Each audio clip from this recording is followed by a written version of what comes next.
Magandang araw mga kababayan. Narito ang pinakabagong weather update natin ngayong araw, August 5, 2025, Tuesday. Ang low pressure area na minomonitor natin ay patuloy na lumalapit sa kalupaan na posibleng masundan pa ng dalawang panibagong LPA, habang ang southwest monsoon naman ay patuloy na nakakaapekto sa norte. Para naman lagi kang updated sa lagay ng panahon, i-click mo lang ang subscribe button. Ayon sa pag-asa, ang low pressure area ay namataan sa layong 895 kilometers sa silangan ng southeastern Luzon, habang patuloy namang nakakaapekto ang southwest monsoon sa extreme northern Luzon. Dahil dito sa mga lugar ng Batanes at Pabuyan Island, asahan ang maulap na kalangitan na may mga pag-ulan at thunderstorm dulot ng habagat. Ang ganitong lagay ng panahon ay maaaring magdulot ng mga flash floods o landslide, lalo na sa mga mabababang lugar o sa mga matataas at bulubunduking bahagi. Para naman sa Ilocos Region, Cordillera Administrative Region at nalalabing bahagi ng Cagayan Valley, magiging bahagyang maulap hanggang sa maulap ang kalangitan na may posibilidad ng mga panandaliang ulan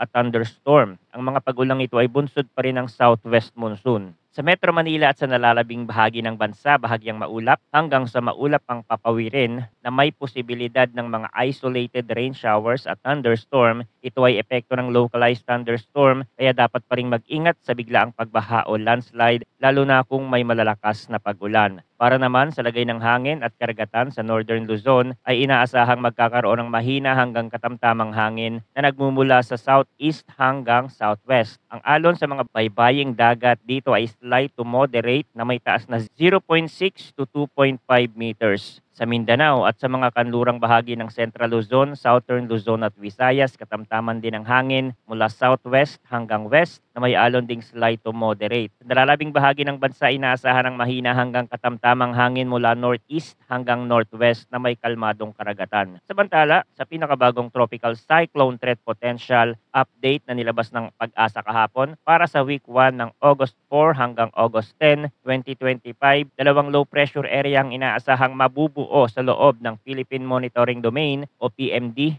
Ang TCLV-1 ay kasalukuyan ng nasa loob ng Philippine Area of Responsibility, habang ang TCLV-2 ay inaasahang lilitaw sa northeastern boundary ng PMD sa loob ng linggong ito. Pareho silang may mababang chance na maging tropical cyclone. Para naman sa week 2 mula August 11 hanggang 17, ipinapakita sa model forecast na ang TCLV-1 ay posibleng gumalaw papalapit sa northeastern part ng Luzon, samantala ang TCLV-2 ay inaasahang tatawid sa northeastern tip ng Philippine Area of Responsibility. Kahit pa ganito, mababa pa rin ang posibilidad ng kanilang pagiging ganap na bagyo. Bukod dito, inaasahan ding mabubuo ang TCLV-3 sa may western boundary ng PAR, subalit mababa rin ang tsansa nitong maging tropical cyclone. Pero marami pang pwedeng magbago dyan sa mga susunod na araw. Kaya't mahalaga ang patuloy na pag-monitor at pagantabay sa mga susunod na ulat ng panahon dito sa ating channel para sa pinakabagong impormasyon. Maraming salamat sa inyong walang sawang pagtutok at huwag kalimutang mag-ingat.